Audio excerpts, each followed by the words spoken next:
अनुपमा में आखिर क्यों मारेगी काव्या वनराज को थप्पड़। आने वाले एपिसोड में देखने को मिलता है कि वनराज को इतना ऑब्सेशन हो चुका है अनुज और अनुपमा से कि वो उनको हराने के लिए किसी भी लिमिट को क्रॉस कर सकता है। अब यही इसी का नतीजा होता है कि अनुज को वो भांग वाली ड्रिंक पिलवा देता है और वो नशे में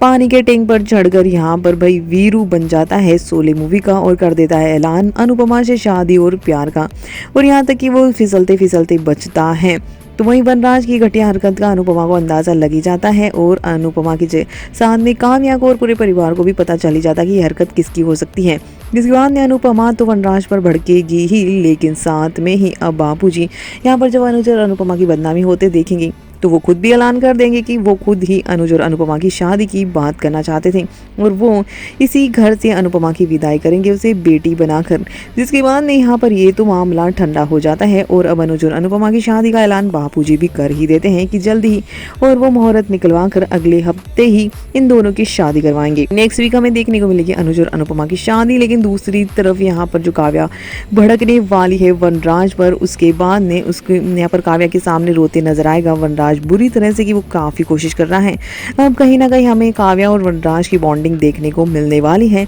जो कि काफ़ी अनुज और अनुपमा को हराने के लिए कोशिश कर रहा था, लेकिन एक के बाद एक हार की वजह से यहाँ पर अब काव्या भड़केगी वनराज पर कि वो इतना ऑब्सेस्ड हो चुका है कि वो कितनी भी घटिया लिमिट क्रॉस कर सकता है। उसे क्या पड़ी है अनुज और अनुपमा से। और इस बार सबके सामने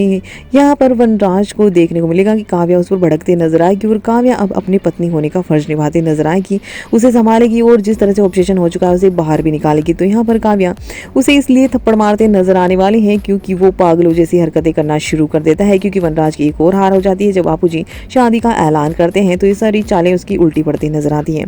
तो वही काव्या उसे इसलिए थप्पड़ मार देती है कि वो घटिया हरकतें कर रहा है, उसकी वजह से उसकी खुद की ही जो रेपुटेशन है वो बच्चों की नज़र में और सबकी नज़रों में गिर रही है। और वनराज को वो सीधा सीधा अपने काम पर ध्यान देने, अपने करियर पर ध्यान देने और उसे याद दिलाती है कि आखिर वनराज शाह क्या है और इन घटिया हरकत करके वो किस तरह से अपनी ही रेपुटेशन गिरा रहा है। मान यहाँ पर काव्या का एक नया ही लुक अवतार नजर आने वाला है, जिससे कि अब यहाँ पर देखने को मिलेगा कि काव्या इस परिवार को संभालने में धीरे धीरे किस तरह से एक तरह से मैच्योर हो रही है और साथ में ही वनराज की भी एक तरह से उसका साथ दे रही है। तो कहीं ना कहीं यहाँ पर इन दोनों की बॉन्डिंग देखने को मिलेगी और देखना है कि वनराज क्या काव्या के इन सब चीज़ों के बाद सुधरता है या फिर अभी भी वनराज और अनुपमा से बदला लेने की कोशिश करता है।